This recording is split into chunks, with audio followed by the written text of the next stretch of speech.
Acaban de cumplirse 30 años de la firma de la Constitución de 1991. La efeméride llegó justo después del estallido social que durante cerca de 2 meses estremeció a Colombia con sus principales protagonistas, los jóvenes ansiosos de cambiar un país que nada les ofrece. El gobierno y los grandes medios han aprovechado la ocasión para remozar algunas de las mentiras que se han repetido sobre la ley de leyes, con la pretensión de hacer creer que la solución a la podredumbre que corroe a este sistema se encuentra allí, pero que no nos hemos dado cuenta. Veamos qué aparece cuando armemos este rompecabezas. Primera mentira: que la Constitución de 1991 fue el resultado de un movimiento juvenil que, como el que se inició el 28 de abril, estaba deseoso de cambios profundos en la sociedad. Esto no es cierto, porque el movimiento de la séptima papeleta, que es al que se refieren, no surgió desde abajo, como el de ahora, sino desde arriba, desde el poder. Hagamos un poco de memoria. Durante la década de los 80 del siglo pasado, pero especialmente durante el gobierno de Barco, se dio inicio a la apertura económica, que exigían los organismos de crédito y presionaban los Estados Unidos, la superpotencia que había pasado a la ofensiva después del derrumbe de su principal rival, la Unión Soviética. Abrir totalmente la economía a la inversión de capitales y a la circulación de mercancías requería adecuar toda la legislación del país, por lo que en esos años se hicieron varios intentos de reforma constitucional por la vía del Congreso, que era la única permitida por la Carta de 1886. El último de ellos, después del acuerdo de paz con el M-19, dos de cuyos compromisos principales eran una reforma electoral y otra la justicia. Proyecto que Virgilio Barco se vio obligado a retirar porque el narcotráfico logró introducir allí el mico de la no extradición. Fue entonces cuando se puso en marcha el movimiento por la séptima papeleta, conformado principalmente por jóvenes de las universidades de élite y cuya cabeza estaban personajes como el ex procurador Fernando Carrillo y la alcaldesa de Bogotá, Claudia López. Aquello se encaminó a exigir que en las elecciones del 11 de marzo, en las que se elegirían Senado, Cámara, asambleas, consejos, alcaldes y la consulta interna del Partido Liberal para escoger candidato presidencial, se introdujera una séptima papeleta preguntando si se estaba o no de acuerdo con la convocatoria a una Asamblea Nacional Constituyente, mecanismo de consulta que había sido expresamente prohibido por el plebiscito de 1957 que dio origen al Frente Nacional. Sin reglas claras, el conteo de los votos que hicieron los medios de comunicación sumó cerca de 2 millones, curiosamente una cifra superior a las papeletas que se imprimieron.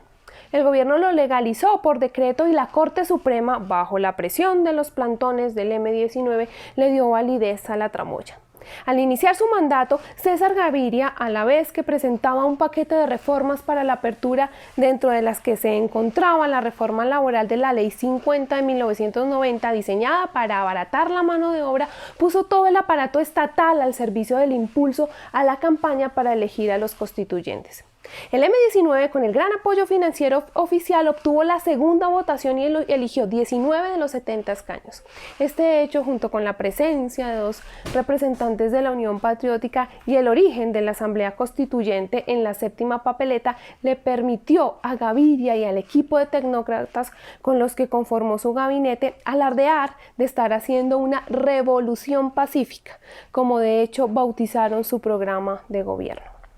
Como puede verse, no hay punto de comparación entre el movimiento por la séptima papeleta y el de la juventud que se expresó en los estallidos del 21 de noviembre de 2019 y el 28 de abril de 2021, cuya composición social es eminentemente popular y cuyo grito ha sido un rechazo rotundo a las medidas económicas y políticas que se han aplicado durante estos 30 años al amparo de la Constitución de 1991.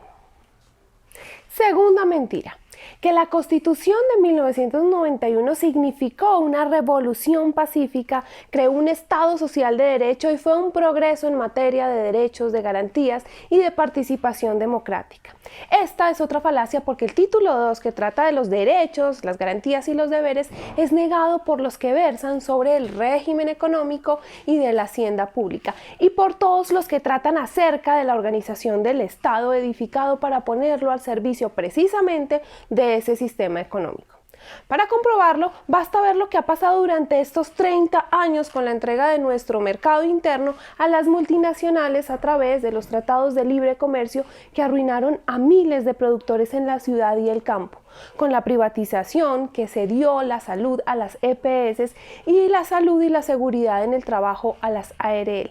Las pensiones entregadas a las AFP, las empresas de servicios públicos vendidas a multinacionales, la construcción de la infraestructura adjudicada mediante contratos millonarios a consorcios privados, así como las concesiones para el mantenimiento de las vías que se cobran con peajes, el paso de la banca estatal a los monopolios financieros, la explotación de los recursos naturales entregados a la voracidad de compañías que destruyen bosques y fuentes de agua, por mencionar algunos casos.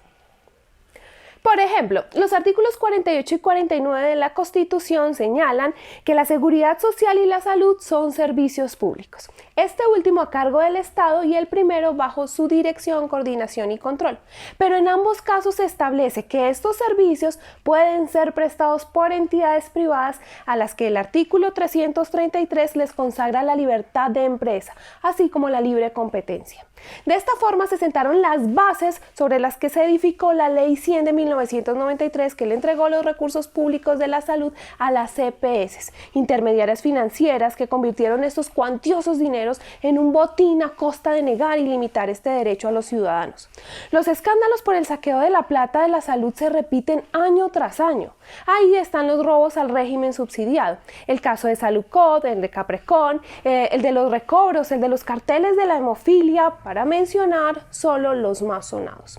Mientras tanto, a los pacientes se les niega procedimientos y medicinas. Se hizo tristemente célebre el paseo de la muerte y la gente tiene que poner tutelas para que le ordenen una cirugía, un examen o una droga de algún costo. En 2019 se presentaron 244.553 tutelas reclamando el derecho a la salud, cerca del 40% de todas las que se colocan para reclamar derechos fundamentales. Digamos de paso que la tutela ha sido presentada como la joya de la Carta del 91 por ser supuestamente la prenda de garantía del respeto a los derechos, pero más bien es muestra de que la regla es su violación.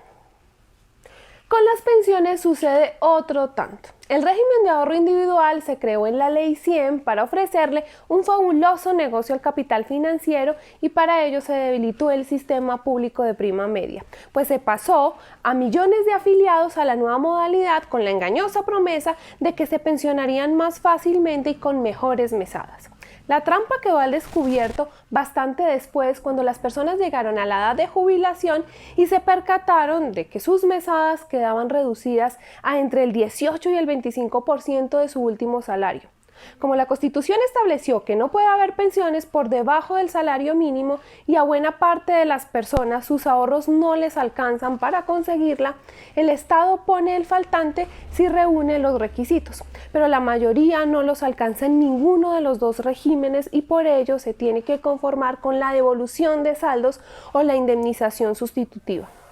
Debido a las altas tasas de desempleo, a la inestabilidad en los puestos de trabajo y a una informalidad cercana a la mitad de la población económicamente activa, solo el 28% de las personas que llegan a la edad logran pensionarse. La reforma, que ya se ha puesto en marcha con el piso de protección social del Plan de Desarrollo, consiste en ofrecerle a la gente con ingresos inferiores a un mínimo que haga un ahorro para recibir al final de sus días una mesada miserable a la que han llamado beneficios económicos periódicos o BEPS. Entre tanto, según Asofondos, gremio que agrupa las AFP, estas concentran 331 billones del ahorro pensional de los trabajadores, de los cuales una tercera parte está colocada en títulos de deuda del gobierno nacional, cuyos intereses pagamos todos con reformas tributarias. Los dineros de las pensiones también son usados por las AFP para invertir en toda suerte de actividades especulativas. El balance de lo sucedido en estos 30 años nos muestra que los derechos fueron el espejismo usado para imponer una constitución orientada a favorecer los negocios del gran capital internacional y nacional. La tercera mentira en este rompecabezas, la democracia participativa, nos queda para un próximo video. Por eso no olviden suscribirse al canal y darle clic a la campanita de notificación para que este próximo video lo vean ustedes primero.